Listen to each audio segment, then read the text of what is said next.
Welcome, friends. It's nighttime here. 4 more days until Josh Duggar's sentencing, and I'm looking forward to the end of this rabbit hole. We've been sick here for a little bit, and I've been nursing my kids back to health. But like always, before bed, I came across a brand new AMA on Reddit I've never seen before. It was funny because I had just watched a recent Without a Crystal Ball video where the host was talking about how TLC essentially gave the Duggar girls a script before they went public about Josh Duggar's inappropriate behavior on Megyn Kelly. I remember seeing the Megyn Kelly emails a long time ago, in around 2015, but I'd forgotten about them. Watching the video brought up a lot of old thoughts about that Megyn Kelly interview. My number one thought at the time, and even now, was, where is Josh? Why do his parents and sisters have to clean up for him? Could he have at least made an appearance? What's funny to me about these documents showing that TLC PR wanted the Duggar girls to say certain things is that there's a lot more lines from PR about how Josh has changed so much. He's a great father and brother. He's a different man now. He's so good to everyone. It was very focused on saving Josh's reputation. But I didn't see as much of that in the actual interview. Yes, they said the whole debacle wasn't fair to Josh, but they didn't make a huge deal about how great he is now. And I don't believe that they ever felt that way. They knew something was wrong with Josh even back then. It was only a couple months later that the Ashley Madison scandal broke, and sadly, from everything I've read, this is the scandal everyone in the Duggar household is the most ashamed of to this day. Because cheating on your wife with an adult female you met online is way worse than SA, SM, or CSM. And people close to the family have said it was the only time Anna ever really expressed considering leaving Josh. But thankfully, Jim Bob and Michelle were there. Because, you see, Anna had moved back into the Duggars' big house. She was literally living in the pre-pubescent girls' room with her 2 toddler kids, and Jim Bob sent Josh off to yet another treatment facility, where he got to hang out and talk about scripture, while Anna raised the kids on her own for a little bit.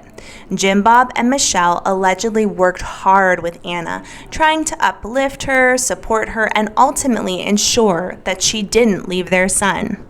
Eventually, Josh returned from his therapy vacation, and Jim Bob and Michelle had a great idea. Anna, Josh, and Josh's parents would all go on a Christian marriage retreat together in Oklahoma to polish up the old marriage vows. Enter our narrator. So I'm going to call our narrator Tom. He's in a possibly failing marriage with a wife who believes strongly in Christian fundamentalism. And shortly after Josh's infidelities were discovered, Tom's own wife kind of dragged him to this marriage retreat in Oklahoma. Tom was surprised to find himself surrounded by not one, but 2 Duggar couples. Here's what Tom has to say about all of it. Tom: spent this past weekend with the Duggars, Jim Bob, Michelle, Josh, and Anna, so ask me anything. Come at me. Question: how did everybody look? Anna has been pretty haggard and of course sad. I just wonder if they were all picture perfect. Makeup, hair, did they look into their husbands' faces constantly for guidance, or did the woman independently speak? I'm so curious how they would be in real life. Tom: Anna is a very pretty woman. She was dressed in long skirts, of course, like most of the women there. But she also has some style too, some long boots. She wears makeup too. Some of those don't believe in makeup, so they look more plain. But Anna has good style and is very pretty. She cried some. One of the times she was walking around the lake, she was wiping her eyes quite a bit, so yes, she looked a little disheveled, but still very pretty. I feel bad for her. She is so trapped. Michelle looks the same. Big, poofy Texas hair. Jim Bob has helmet head, but he looks looks kind of sloppy. Josh is kind of sloppy too. Anna was all made up and he was in a t-shirt and jeans. Don't be fooled by the women. They are running that show. They say they are following their husband's guidance, but none of the husbands want to talk about Jesus. None of us. The women are the super spiritual ones. Question: was she crying by herself or was she with someone as she was walking around the lake? Tom: she was with Joy, not the emotion, the person. Question: why was Joy there? If it was a marriage retreat, doesn't seem like she would need to be there. Tom: on Saturday, they brought her and one of the other Duggar kids, Josiah, not sure, but they both served at the camp, so they dished out food and cleaned up. The camp doesn't pay workers, it just gets volunteers. Question: why did you spend the weekend with them? Tom: it was a marriage retreat at a camp in Northwest Arkansas, and it wasn't too far from our home in Oklahoma City, so we went to it. Well, mostly my wife wanted to go to it. She booked it and said she was going without me if I didn't go. I said, I guess. It wasn't awful. We have 5 kids, so it was nice to get away for a bit. And someone cooks every meal for you. You can sleep in. There were some sports. We played some horseshoes. Don't know if you were a man or a woman. The women at those things are awful. I would avoid if you were a woman. The men are a lot better. Question: I want to hear more about the women. Were they all followers of Patriarchy, Quiverful, Gothard? Kind of ironic if they're really into the whole patriarchy, men are the leaders of the household, but they're actually running the show. Additionally, if your wife believes that, can't you as her headship put a kibosh on all of this? Tom: the women are not my favorite people. I don't want to have any more babies, and my wife really does. 2 separate women there, not 1, 2, told me that they were praying for me, that God would help me realize the blessing of babies. No, thank you. I have 5 babies. I love them all. I don't want any more. Not all the women are mean. I don't want to generalize, but they're always comparing spirituality. The longer the skirt, the better. The more time in the Word, the better. The more kids, the better. It's weird. One lady was a smoker. She was cool. And one was trying to get everyone to play volleyball. She was cool too. I have found women in general are more into religion. Sometimes I go to men's retreats with the church and no one ever talks about Jesus except in the sermons. The rest of the time everyone is playing sports or cards or talking about sports or whatever. The same is true at these marriage seminars. There are a few pastors, but the last thing they want to do is talk about religious stuff at these things. Question: you make the impression that Anna was not into being there. I know you didn't speak to here, but from what you've seen, did you get the feeling that she was made to come to this retreat? Sadly, walking around a lake and crying makes me think she feels like this is her life now, and she doesn't like it. Tom: after one of the services, some women got her alone and said they were really praying for her and they felt sad. She seemed to be genuinely relieved some people even cared about her. I think the Duggars placed some of the blame on her. They perpetuated the Bill Gothard philosophy, and he was a bad person himself. So was Doug Phillips, their good friend, who they did many events with and from whom Michelle received the Mother of the Year award. Turns out he was doing something inappropriate, and I'll be doing a video about that later. The whole religion is wrought with bad people, and they just turned a blind eye. In fact, they all go to the ATI Big Sandy conference, even though the man who started it is the Christian version of Bill Cosby, allegedly. He has 30 counts of a bunch of stuff against him. The reason I'm saying this is not to throw bad stuff on these people, because I don't really care. I'm saying it's a patriarchal culture of boys will be boys. You have to forgive and forget. When Michelle was preaching, she said, women, you need to make yourself available to the man for S reasons, even if you are tired. Anna was in the crowd. I'm sure she was like, oh my goodness. Instead, of course, she would never say it outside. I don't get the feeling she even got the time to grieve. I literally would empty out my bank account and give it to her if she would have it. What if you found out your husband had SM'd people, signed up to pay for S, and had S with someone else all in one year? God, I would have loved to have seen that. But no, she didn't seem like she wanted to be there, and for good reason. It has to be so humiliating for her, and so it goes. Question: did you get the feeling that Jim Bob either explicitly or implicitly approved of Josh's actions? Tom: Good question. I get the feeling Jim Bob wants everyone to just get over it. When Jim Bob spoke, he brought up a couple of memories, and since Josh was there, he kept saying, wasn't that right, Josh? To Josh in the back. I was thinking, oh, you mean the perpetrator you helped cover up back there? That guy? Question. Does Anna and Josh's interaction seem forced? Tom: They didn't interact a whole lot, to be honest with you. In the services, they sat by each other and they played a game where you had to put a strawberry in your mouth and run to the back and put it in your wife's mouth, and then run back to the front and get another strawberry, the first one to 4. They did that game. Actually, they won. Oh my goodness. But the rest of the time, they didn't interact a whole lot. There was a volleyball game and Josh played, but Anna didn't. They have this big lake there and Anna walked around it a few times. She seemed pretty sad. I can't even imagine how she feels with everything that has gone on over the past year. So it goes.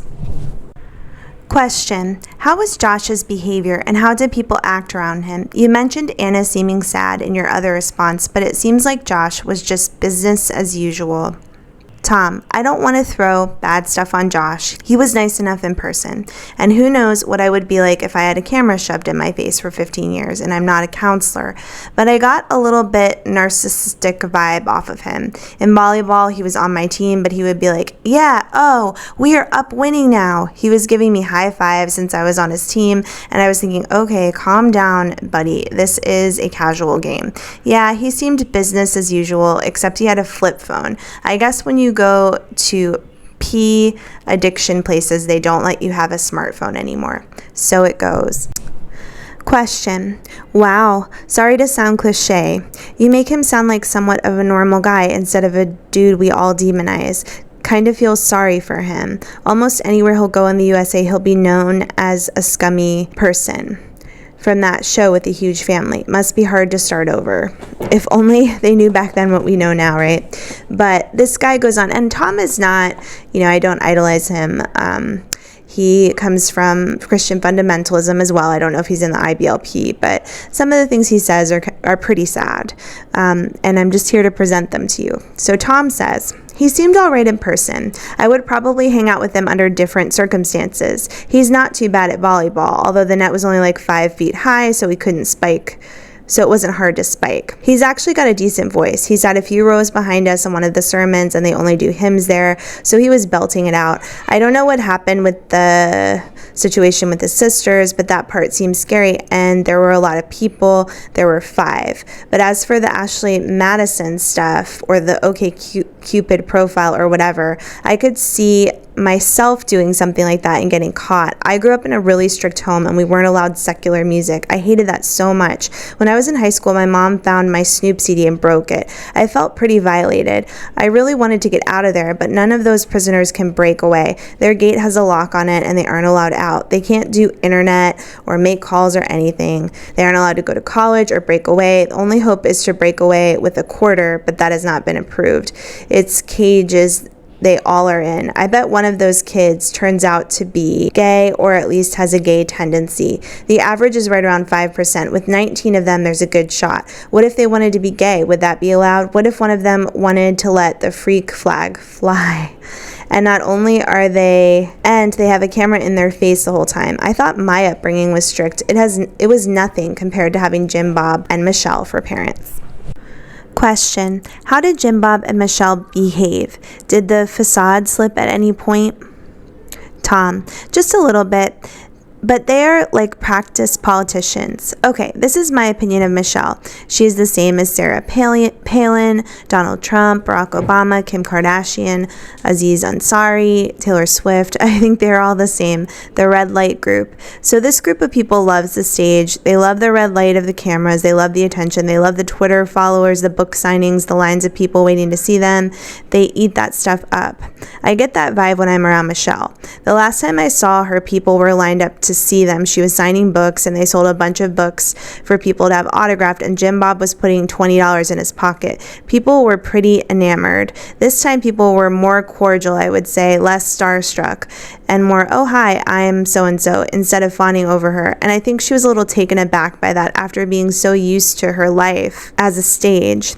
And she is not a bad person. I like her, but I think she loves the attention. She talks about the valley that they have been through and this hard season in their life, but I don't think all the controversy over the last year has deterred her appetite for the spotlight at all. Question: from what you saw, do you think Anna's heart wasn't in the marriage anymore, even though she kept saying on TV she will probably never leave Josh? Why do you think she was crying? Tom: she was crying because she just swallowed some heavy-duty disillusionment. Think about her life. She grew up in a strict fundamentalist house with someone who gives birth a lot for a mom. She met Josh when she was very young, a teenager, and he was on TV. He was a star, and he was supposed to be a strong Christian man from a strong Christian family. So she signed up for something she regretted. TV cameras in your face all the time, and more strict religious teaching, where the woman is subjugated to the man and just does what he says. She was a beautiful young woman full of spunk and promise, and now what is she? Sad and disillusioned. So it goes. Okay, and Tom's getting ready to use some bad language, which I'm going to try to cover up for YouTube, but here we go. Question: yeah, but something must have happened in that moment, don't you think, when she was crying, or do you think it's general depression? Tom: maybe there was some catalyst there, yeah. She must feel overwhelmed. And think about it. Josh did all those terrible things, and what happened to him? He went to a no-pee camp for 4 months while Anna stayed home and took care of 4 babies. And when he came back, you can tell he expects her to take him back as he was. I am sure it is very hard for her. And during the session when Miss Michelle spoke, she said, you have to make yourself available to men even when you are tired, ladies. She must have thought, ugh, this man is a monster. She is in a really, really bad spot, and she was at a marriage conference at which I am sure she didn't want to be. Question: I imagine that would make anyone sad. Did she say something that led you to believe the crying was due to general unhappiness, or are you surmising based upon what you know? Tom: they had a sermon and then a lunch, and some ladies came up to her afterward and told her they were so sad about what happened over the last year, and she was kind of crying a little bit. And then there was a break in time, and she was just walking around the lake and crying and wiping her eyes. Question: Michelle or Jim Bob ever really addressed Josh's SM or cheating? Tom: no, they never addressed it head on. Michelle did say some things like this dark season of our lives over the past year, and these arrows that Satan has sent into our lives this year. It wasn't arrows, it was your son. He's sitting in the back. Want me to go get him for you? Question: did Michelle ever talk at the conference? Tom: Michelle did one talk on Saturday night. Friday night there was one session. The preacher did that one. Saturday morning there was one. Saturday afternoon, Saturday night, and Sunday morning. I'm pretty proud of myself that I made it through all 5. As someone who grew up in a church 3 times a week and chapel at Christian school, I have mastered the art of getting through sermons. This year I have a secret weapon. I put that in my left ear and always sit on the left, and if anyone ever saw it, they would think I have a hearing aid, so I can listen to podcasts and music and have a book on my iPhone too. Before that, I was awesome at making it through mentally: movies, books, a screenplay. I am writing about a mega church. I can make it through an hour or two with no problem. But yes, the Duggars spoke on Saturday night. They had a lot of tips for a marriage and some resources. There was one called How to Affair-Proof Your Marriage, and Josh was in the audience, but she didn't address anything. When she talked about what happened, she only said a dark time in their life, or an evil arrows from Satan over the past year. Like it was some kind of supernatural force that did those things, and not her firstborn child. Michelle said you have to avail yourself to your husband whenever he wants you, even if you are tired. And he said, that's why we have 19 kids. I turned the Bluetooth on then. So the last question was, do you think that Josh and Anna or Michelle and Jim Bob will ever get divorced? Tom: hell if I know. I put the over-under on my own marriage at 50-50, so I certainly can't tell how anybody else's marriage will end up.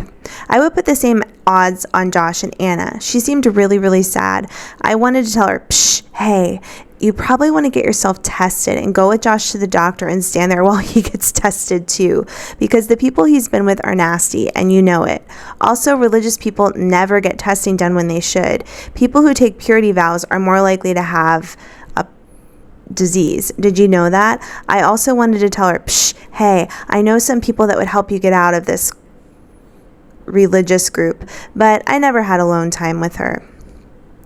Oh, and about Jim Bob and Michelle, no, I don't think they will ever divorce for one big reason. Michelle loves the spotlight. She is like Obama, Palin, Taylor Swift, and sorry, she lives for the stage, the cameras, the Twitter followers. As things are now, she just says the Lord is helping her through the trying times.